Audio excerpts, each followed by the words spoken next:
ngàyនេះកូនហើយនឹងចៅក៏បានមកភ្នូរលោកពុកអ្នកម៉ាយហើយនឹងភ្នូរយាយហើយវីដេអូនេះថតតាំងថ្ងៃសុក្រម៉េះបងប្អូនប៉ុន្តែដោយសារតែរវល់ពេកទើបតែបានកាត់ថ្ងៃអាទិត្យអញ្ចឹងណាហើយមកភ្នូរអ្នកម៉ាយលោកពុកនេះមកថ្ងៃសុក្រអញ្ចឹងក្មួយខ្ញុំអត់បានមកជាមួយទេមកតែមួយបងស្រីជាមួយមីងជាមួយប្អូនស្រីអញ្ចឹងណាភ្នូរនេះនៅចិត្តផ្ទះទេបងប្អូនហើយនេះកំពុងស្រោចទឹកនេះគឺភ្នូរយាយហើយនៅខាងក្រោយខ្នងនេះគឺភ្នូរលោកពុកអ្នកម៉ាយអញ្ចឹងណាដោយសារតែរវល់ពេកអញ្ចឹងការមកភ្នូរយាយភ្នូរលោកពុកអ្នកម៉ាយគឺថាចិត្តដាច់ខែមែនតែនហើយប៉ុន្តែដោយសារអីបើថាចាំដល់ថ្ងៃអាទិត្យគឺគៀកថ្ងៃមែនតែនអញ្ចឹងក៏សម្រេចចិត្តថាមកភ្នូរលោកពុកអ្នកម៉ែភ្នូរយាយថ្ងៃសុក្រហ្មងទៅហើយក្មួយខ្ញុំជាប់រៀនអញ្ចឹងអត់បានមកទេមកបានតែជាមួយប្អូនស្រីបងស្រីមីងអញ្ចឹងណា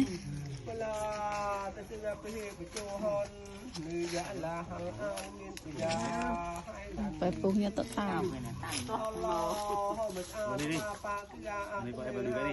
ហើយបើនៅក្នុងភូមិនេះគឺភ្នូរតាបើនៅខាងក្រោយខ្នងនោះគឺភ្នូរតាទួតអញ្ចឹងណានិយាយទៅគឺថាមួយថ្ងៃហ្នឹងគឺរះមកភ្នូរជាដូនជាតានិយាយទួតតាទួតគឺថាមក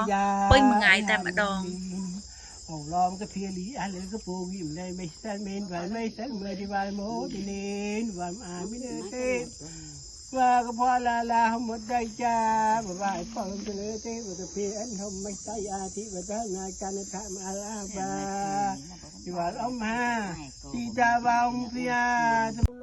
ថ្ងៃនេះគឺថាខ្ញុំបានមកភ្នូរតាទួតយាយទៅខ្ញុំអត់ដាល់មកទេបងប្អូនហើយតែមីងហើយនឹងពូគាត់មកអញ្ចឹងណាប៉ុន្តែសារនេះគឺខ្ញុំមកជាមួយព្រោះថាអត់បានមកទេគឺថា